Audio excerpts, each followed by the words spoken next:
What's going on, guys? Welcome back to another episode of Lockdown Coverage. If you guys are new to the channel, my name's Daniel. On today's episode, I'm discussing your Miami Dolphins win against the LA Rams. And what the hell, since when did we have a top 5 defense in the league?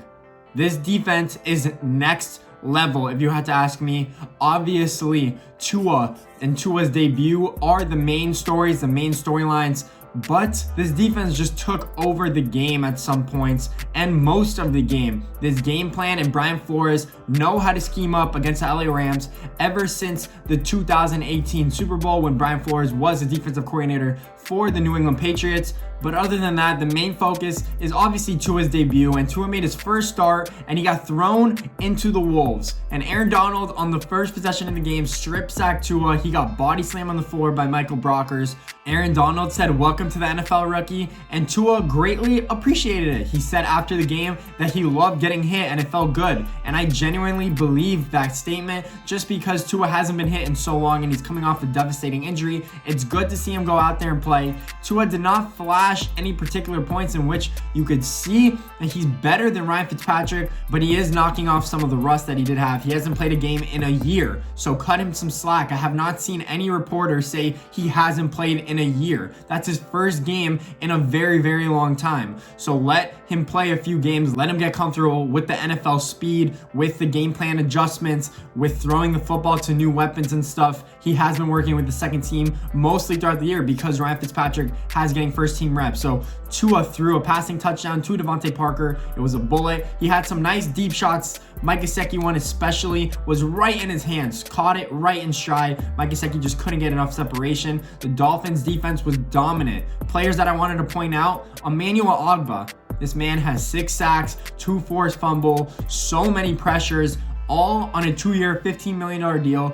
What great signing Chris Grier and Brian Flores did to get him in the building and get him playing good football. Shaq Lawson also got a strip sack. He performed really well. Some key points, Xavier Howard could have had another interception. Would have been 5 games in a row that Xavier Howard would have had an interception in every game for the last 5 games.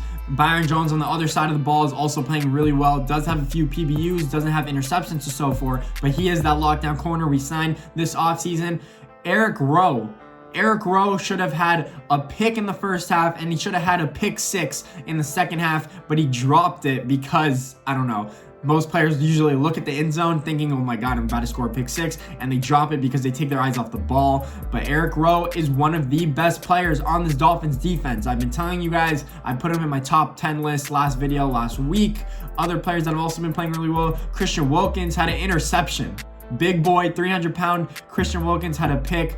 Jared Goff, probably that was the worst game of his career playing quarterback. I'm sure he was a stud in high school. He played really well at Cal. That's why he was the first pick. I think that might have been his worst game I've ever seen him play as an NFL, as a college, as a high school quarterback in his career. That is what Brian Flores has learned to do against the Sean McVay offense. And Sean McVay has no answers. I would be super scared if I was Sean McVay because I literally don't know how to adjust when it comes to any Patriots or Brian Flores' scheme defense because Brian Flores knows how to game plan against the LA Rams. We brought the blitz and we brought it quick. That is why Jared Goff struggled for most of the game. We always had a free man running towards him and he was scrambling. He didn't know where to go with the ball. He didn't have any hot reads and we were jumping passes because he was throwing so quick. Any slants, any quick routes you're going to run, you're going to have your corners and DBs and linebackers jumping routes because they know that the quarterback has no time to sit back there and throw the ball. That's how offense and defense works. I think this Dolphins win is huge for us. We do go to Arizona next week and play. I think Tagovailoa has to have a better game if we want to win. He has to show out. He has to be more accurate. He only completed 12 of 22 passes. He had a few mishaps. Devontae Parker screen, a couple overthrows to Preston Williams on deep balls. We have to show better poise on offense. Myles Gaskins can't fumble in our own territory. We had a few turnovers as well. Tua Tagovailoa is going to take care of the ball because he's accurate. He's a good decision maker, but I need to see this Dolphins offense improve. There's no way the defense puts up a touchdown, gives you a turnover on downs, and gives you the ball at the 1 yard line, gets 2 interceptions. That's not going to happen again. They might force a few turnovers, but not 4 in the first half. That's just unheard of. The Rams just could not compete with us. Next up is the Arizona Cardinals. I'll do a preview video as it gets later on in the week. But guys, if you like this video, please make sure to leave a thumbs up and subscribe to the channel. I will be doing and covering more Dolphins videos throughout the season. Go Dolphins, fins up. Let's go, baby. 2 of 10.